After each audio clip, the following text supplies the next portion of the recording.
الحمد لله رب العالمين، والصلاة والسلام على أطهر خلق الله أجمعين سيدنا محمد صلى الله عليه وسلم. طبتم وطاب لقاؤكم وتبوأتم من جنة الله منزلا.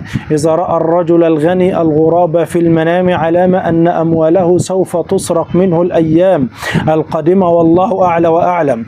إذا رأت المرأة المتزوجة الغراب في بيتها علام أن هناك إنسان فاسد يريد أن يفسد بينها وبين زوجها هذه الأيام فعليها الحذر والله أعلى وأعلم. إذا رأى الرجل الغراب في مكان مجهول علامة على وقوع مصيبة في هذا المكان أو موت أحد في هذا المكان والله عز وجل أعلى وأعلم.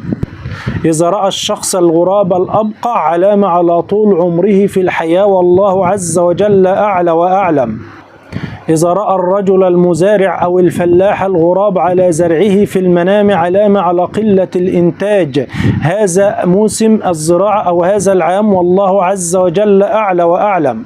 سماع صوت الغراب علامة على وقوع الرأي في الهم والغم والأحزان في الحياة والله عز وجل أعلى وأعلم.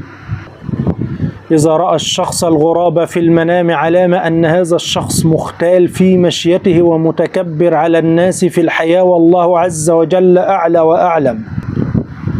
رؤية الغراب فوق الكعبة في المنام علامة أن هناك رجل فاسق يتزوج من امرأة شريفة والله عز وجل أعلى وأعلم.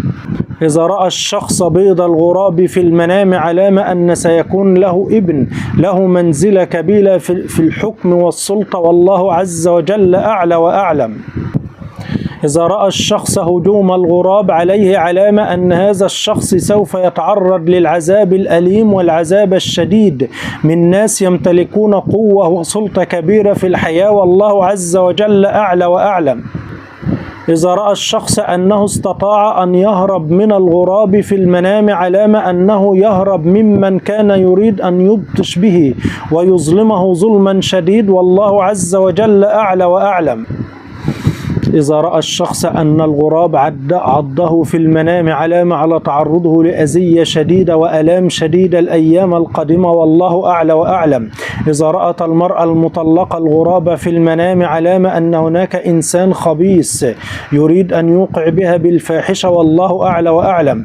إذا رأت البنت العزباء الغراب يطوف حولها علامة أن هناك إنسان ظالم يريد أن يوقع بهذه البنت في الخطيئة فعليها الحذر والله عز وجل أعلى وأعلم. قال النبي صلى الله عليه وسلم: من قال سبحان الله وبحمده في اليوم 100 مرة حطت خطاياه وإن كانت مثل زبد البحر. صحيح الإمام البخاري. وقال النبي صلى الله عليه وسلم: من صلى البردين دخل الجنة. صحيح الإمام مسلم.